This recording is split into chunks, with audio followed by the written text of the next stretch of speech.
हर हर महादेव साथियों, आप सभी का मेरे चैनल लव यू जिंदगी में तहे दिल से स्वागत है। आप सुन रहे हैं अब हम करेंगे का 27वां भाग।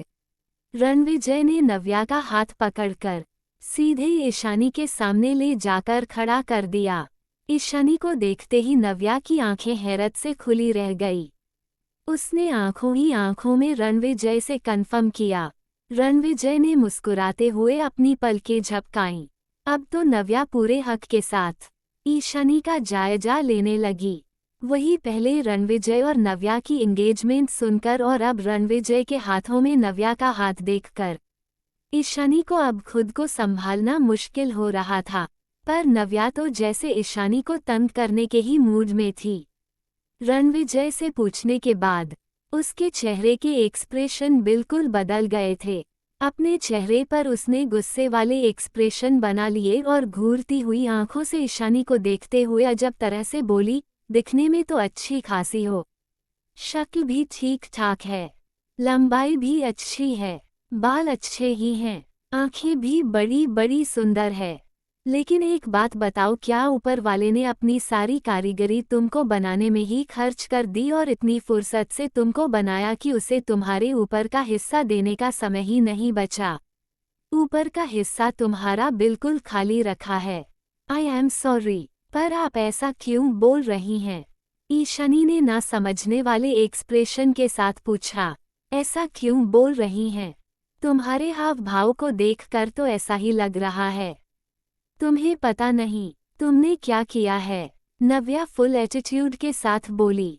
ईशानी समझ गई कि नव्या को उसके और रणविजय के बारे में कुछ पता चल गया है। बड़े लोगों की बड़ी बातें होती हैं, ये बात तो जानती थी।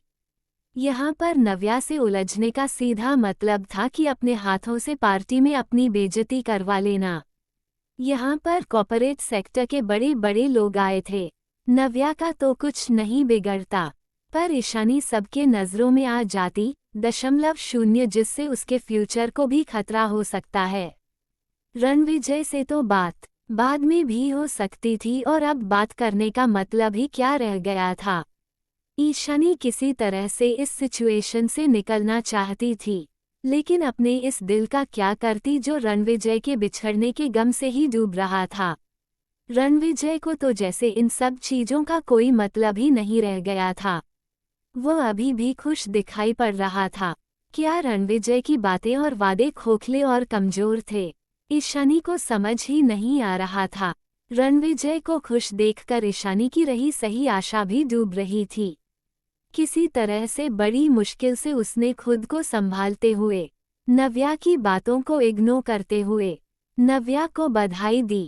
Congratulation ma'am. मैम, इतनी इज्जत कुछ हजम नहीं हो रही, रणविजय ने मुंह बनाते हुए ईशानी से कहा। नव्या ने धीरे से उसके कंधे पर एक हाथ मारा। तू देख ले, इज्जत मांगने से नहीं मिलती, इज्जत देने से मिलती है। तुझे तो इज्जत भी हरी धनिया के जैसी सब्जी के साथ फ्री में चाहिए होती है, तो यहाँ फ्री में कुछ नहीं मिलता। इज्जत तो बहुत बड़ी चीज़ है, देख इज्जत कैसे मिलती है। नव्या ने फर्जी काला खड़े किए। तूने कौन सी इज्जत दी है और मैंने कौन सी इज्जत इनकी कम कर दी है? रणविजय को हैरानी हुई। तू नहीं समझेगा, ये हम दोनों के बीच की बात है, पर्सनल सीक्रेट। इस लंगूर को मत बताना, नव्या ने ईशानी के गले से लगते हुए कहा। लंगूर? कौन मैं? लंगूर होगा तेरा होने वाला पति। सॉरी, वह तो असली ट्यूबलाइट है। उसको लंगूर कहूंगा तो लेगुरों को भी अपनी बिरादरी पर शर्म आएगी। रणविजय ने कहा। ये तो तुम पर निर्भर करता है कि तुम क्या कहना चाहते हो, लंगूर या ट्यूबलाइट, जो चाहे सो कह सकते हो, मुझे कोई फर्क नहीं पड़ता। लेकिन फिलहाल हमारे बीच इम्पॉर्टेंट बात हो रही है, इसलिए प्लीज़ अपना मुंह बंद करो और अपनी तशरीफ का टोकरा लेकर यहाँ से चले जाओ। नव्या ने उसे बाहर जाने का रास्ता दिखाया। अरे, तूने इतनी जल्दी पार्टी चेंज कर ली, ये तो सरासर बेईमानी है। मैं ही तुझे यहाँ लेकर आया हूँ, रणविजय ने हैरानी में कहा। क्यों, मेरे पैरों में मेहंदी लगी थी ना, मैं अपने पैरों से चलकर तो नहीं आ सकती थी, इसलिए तू मुझे लेकर आया है। बंद कर अपनी बकवास। बड़ा आया मुझे लेकर आने वाला। तू बस दुनिया में मुझे अपनी पीछे खींच कर लाया है, या यूं कहो कि दौड़ता हुआ पहले आ गया था, वरना मुझे तुझसे पहले आना था। तब मैं तुझे अच्छे से बताती कि बड़े होने का क्या मतलब होता है और इज्जत कैसे दी जाती है और ली जाती है। यहाँ पर तो मैं खुद अपने पैरों से चलकर यहाँ तक आई हूँ। तुझे तो बस मैं अपने साथ आई हूँ, और अब मैं जब तुझसे कह रही हूँ कि यहाँ से जा, तो इसका मतलब है चल जा। नव्या ने रणविजय को चिढ़ाते हुए कहा। देख नव्या, ये ज्यादा हो रहा है। अभी ज्यादा नहीं हुआ है, ज्यादा तो अब होगा। वह क्या है ना, मैं तो तेरी इज्जत का फालूदा ईशानी के सामने निकालने से सोच रही थी, लेकिन जब तुझे अपनी तारीफ कम बेइज्जती करवाने का इतना ही शौक है तो करवा ले, लेकिन बीच में बोलना मत, वरना मैं तेरी इज्जत का जनाजा निकालने में एक सेकंड भी नहीं सोचूंगी। वरना सब्जी के साथ जो फ्री में हरी धनिया लेने का तूने सपना सोच रखा है ना, मैं तेरे हाथों से तेरी सब्जी का थैला भी छीनकर तुझे यहाँ से चलता कर दूंगी। फिर सोच लेना कहाँ जाकर रोएगा। सीनियर अपने पास बैठने नहीं देंगे और हम दोनों तुझे भाव ही ना देंगे। नव्या ने रणविजय को चेताते हुए कहा। जवाब में रणविजय ने अपने दोनों होठों को पकड़कर दूसरे हाथ से उस पर जिप लगाने का इशारा किया। तुम सच में बहुत खूबसूरत हो, पर एक बात बताओ, तुम्हारे दिमाग में क्या आया जो तुमने इस लंगूर को पसंद किया? नव्या ने रणविजय की तरफ इशारा करते हुए ईशानी से पूछा। ईशानी ने हैरान से नव्या की तरफ देखा। उसे नव्या की बात समझ नहीं आई, पर रणविजय उसकी उलझन समझ गया। ईशानी समझ नहीं पा रही थी कि आखिर क्यों रणविजय नव्या को उससे मिलाने लिए लाया है। क्या वो भी उसका मजाक उड़ाना चाहता है?